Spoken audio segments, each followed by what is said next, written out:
Bonjour à toutes et à tous, je suis ravie de vous retrouver pour cette nouvelle édition de votre journal télévisé consacré aux actualités de la commune de Saint-Benoît. Sans plus attendre, intéressons-nous aux sujets qui ont marqué ces dernières semaines. On ouvre ce journal avec la rentrée scolaire. Le 19 août dernier, 5477 élèves bénédictins ont fait leur retour sur les bancs de l'école. Plusieurs d'entre eux ont eu la surprise de découvrir leur établissement scolaire sous un nouveau jour, suite à des travaux réalisés par la mairie. Voyez ce reportage de nos équipes. Lundi 19 août, 5477 marmailles ont fait leur entrée dans les 24 écoles publiques de la commune.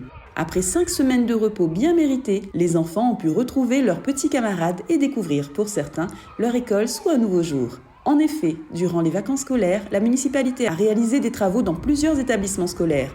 Sanitaire, étanchéité, peinture. Cette année, un budget de plus d'1 million d'euros a été consacré à la réhabilitation des écoles. Autre bonne nouvelle de la rentrée, l'école maternelle André Warraud a enfin pu rouvrir ses portes aux élèves après de gros travaux de rénovation. Durant les vacances, l'ensemble du mobilier des salles de classe a été évacué pour permettre la dépose du faux plafond et un nettoyage en profondeur des murs, des portes et des fenêtres. Les peintures intérieures et extérieures ont été refaites et des brasseurs d'air ont été installés. Suite aux nouvelles analyses de l'air réalisées début juillet, il n'y a plus de traces d'insecticides dans les salles de classe. L'école maternelle André Warraud a donc pu accueillir les élèves en toute sécurité. Alors tout d'abord, je voudrais annoncer la réouverture de l'école maternelle André Warraud, où nous nous trouvons actuellement, après des travaux importants qui ont été réalisés, notamment des travaux de nettoyage, de réfection des faux plafonds, et puis aussi un nouveau mobilier qui a été installé dans les différentes salles de classe. La ville a également, durant ces mois de vacances scolaires, de juillet-août, réalisé d'importants travaux de réhabilitation dans d'autres écoles communales, et ce sont plus d'1 million d'euros de travaux sur des travaux d'étanchéité, de peinture, de rénovation de façade, les sanitaires également ont été concernés, puisque comme les familles de Saint-Benoît le savent, nos écoles ont été pendant très longtemps laissées à l'abandon, et donc il était devenu indispensable et même nécessaire que ces travaux de réhabilitation puissent être enfin réalisés, parce que l'éducation, ça reste une de nos principales priorités. Elle continuera à l'être durant les mois à venir, jusqu'à la fin de notre mandat. Je voudrais évidemment remercier l'ensemble du personnel communal qui a œuvré pour permettre une rentrée dans de bonnes conditions à l'ensemble des marmailles. Pendant les vacances, les gardiens des écoles, les agents d'entretien ainsi que les services techniques de la ville se sont également mobilisés pour réaliser différents travaux de nettoyage et d'embellissement des cours de récréation. Des jardinières ont notamment été installées dans plusieurs écoles. Grâce à cette initiative de la ville, les élèves pourront planter des fleurs et plantes aromatiques et apprendre à cultiver des fruits et légumes. Une façon ludique de les sensibiliser à la préservation de l'environnement et à l'équilibre alimentaire. Activités d'éveil corporel et de bien-être, loisirs créatifs ou sportifs, depuis la rentrée scolaire, les élèves de l'école Denise Salahi bénéficient d'une variété d'activités animées par la SPL Oser pour l'éducation, durant les temps périscolaires et à la pause méridienne. Il s'agit là d'une expérimentation inédite à Saint-Benoît, avec la volonté d'étendre progressivement le dispositif à l'ensemble des écoles. Depuis la rentrée scolaire, la ville mène une expérimentation inédite à Saint-Benoît. La SPL, Oser pour l'éducation, anime les temps périscolaires et en exclusivité sur l'île, les pauses méridiennes des élèves de l'école Denise Salahi. C'est une expérimentation qui va nous permettre de proposer de nouvelles animations, de nouvelles activités aux marmailles de l'école Denise Salahi. Nous travaillons à élargir les interventions de la SPLOP sur d'autres écoles de la ville de Saint-Benoît pour pouvoir offrir ces nouvelles animations au maximum de marmailles. Depuis 2020, la SPLOP conçoit pour le compte des collectivités locales des accueils de loisirs participant à la réussite éducative des jeunes réunionnais. Ce nouveau partenariat permet aux familles bénédictines de bénéficier de nouvelles prestations dans le cadre du service périscolaire. La SPLOP propose aux enfants des activités de groupe pour leur permettre de vaincre déjà la différence entre tous les enfants, vaincre les inégalités sociales et surtout apprendre en s'amusant. Nous, par exemple, ici, on est fiers d'être là dans l'école à Saint-Benoît de Nisalaï, d'une si belle école qui respire le développement durable et qui est une thématique de nos programmes pour permettre aux enfants de comprendre la nature comprendre les bienfaits de la société. Que ça soit à travers les défis créatifs, des moments de détente ou des défis stimulants, le développement et l'éveil des enfants restent au cœur du programme d'animation. Les enfants sont assurés de bien grandir avec ces journées pleines de peps, de rigolade et de bienveillance. Ce qu'on fait ici à l'école Denise Salaï, c'est qu'on met en place des activités ludiques et sportives pour les enfants parce qu'on trouve que le sport, c'est important de pouvoir bouger, pouvoir s'exprimer pour les enfants. Aujourd'hui, j'ai fait le jeu des couleurs et le téléphone arabe. Le jeu des couleurs, ça consiste à mettre des plots de différentes couleurs. Et ensuite, quand on marche, et quand on dit la couleur comme bleu, par exemple, on doit se mettre sur le plot bleu. Et celui qui n'est pas sur le bleu, il est éliminé. Dans le cadre de ce partenariat, une offre de centre aéré sera également ouverte à l'ensemble des enfants de Saint-Benoît à partir des vacances d'octobre. Les familles peuvent d'ores et déjà inscrire leur marmaille sur le site internet de la SPLOP. Si la rentrée a déjà eu lieu, il n'y a pas si longtemps, nos jeunes lycéens ont passé un cap important de leur scolarité, le baccalauréat. Pour féliciter les nouveaux diplômés, la ville leur a organisé une soirée placée sous le signe des récompenses. L'occasion de décompresser après le stress des examens. L'émotion était à son comble lors de la cérémonie des bacheliers 2024. Sous les applaudissements de ses camarades et des élus, Meïsane reçoit sa récompense, un chèque cadeau de 350 €. Avec une moyenne de 18,82 sur 20, elle a obtenu la meilleure note des lycées de Saint-Benoît. Une vraie fierté pour la jeune fille. Au bac, j'ai eu 18,82. Je suis très contente. Je m'y attendais pas parce que j'avais pas fait d'option, mais ça fait très plaisir. Depuis 2020, la municipalité récompense ses bacheliers les plus méritants en leur offrant une carte cadeau pouvant aller jusqu'à 250 € en fonction des résultats. Les autres lycéens sont repartis avec un cadeau à l'effigie de la ville en guise de récompense. Une attention importante pour le maire Patrice Célie. C'est important de pouvoir valoriser le travail de plusieurs années et qui aboutissent à l'obtention d'un diplôme important pour pouvoir avoir une vision pour l'avenir. Et donc, c'est avec beaucoup d'émotion, de fierté que je suis présent ici ce soir pour féliciter l'ensemble de ces diplômés bénédictins. À l'occasion de cette soirée placée sous le signe de la réussite et de l'accomplissement, la mairie a fait appel à un groupe de danse hip-hop et à 2 DJ bien connus de la scène réunionnaise pour permettre aux lycéens de fêter leur diplôme comme il se doit. Alors au bac, j'ai eu 18,01 si je ne me trompe pas. Franchement, je flex un petit peu, j'ai envie de vous dire. Ça fait plaisir surtout. Et puis moi je m'y attendais pas. Il y avait clairement meilleur que moi. Et pourtant j'ai eu la meilleure note. Il y a beaucoup de travail derrière avec le contrôle continu qui a beaucoup aidé. Et les épreuves du bac, c'est passé comme dans du beurre. J'ai eu 16,04 si je me trompe pas. Je sais pas parce que moi je croyais que j'étais que la meilleure de la classe. Mais après, j'avais peur aussi pour les résultats. Mais les profs m'ont dit non, ne t'inquiète pas, tu auras ton bac avec mention et tout. Mais moi, j'y croyais pas. Pour moi, c'est important que la ville de Saint-Benoît organise ce genre de soirée. Car pour nous, les bacheliers, on est enfin récompensés après tant de travail. Et c'est génial. Si le baccalauréat sonne la fin du lycée, elle marque aussi le début d'une nouvelle aventure pour nos jeunes bacheliers, celle des études supérieures ou de l'entrée dans la vie professionnelle. Nous leur souhaitons une bonne continuation. On ouvre notre page sport avec ce nouvel événement de la commune, le Raid des eaux vives.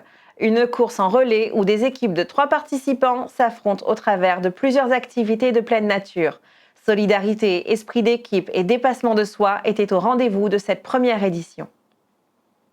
La commune de Saint-Benoît regorge de sites naturels propices aux activités de pleine nature. La rivière des Roches est d'ailleurs réputée pour être l'un des meilleurs spots de canoë-kayak et de randonnée aquatique. Afin de promouvoir la richesse de son territoire, la commune a organisé le 11 août dernier la première édition du Raid des eaux vives, une course de relais en équipe de 3 qui combine plusieurs disciplines comme le kayak, la course à pied, le vélo, le tir à l'arc, la natation ou encore le VTT. Grâce au service des sports et toute l'équipe, on a pu monter ce projet pour faire découvrir les berges de la rivière des Roches parce que la commune a un projet de développer ce site qui est un des meilleurs sites aquatiques qu'il existe sur l'île.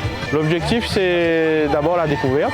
Aujourd'hui c'est une compétition quand même, un raid, le premier raid qui est un peu difficile quand même, il faut être sportif, mais qui est ouvert ouvert à tout le monde.